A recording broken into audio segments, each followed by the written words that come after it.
মাটি আমার হবে গোরস্থান। কাদের চোখের জলে আমি,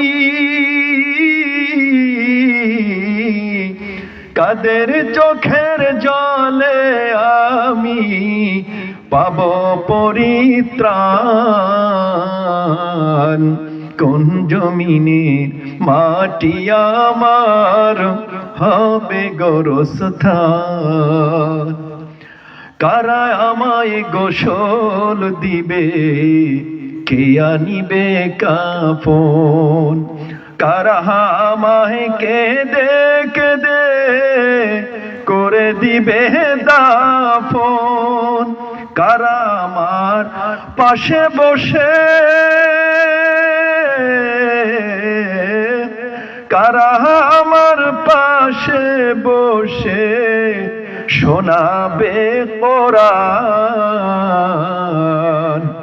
কোন জমিনের মাটি আমার হবে গোরস্থান?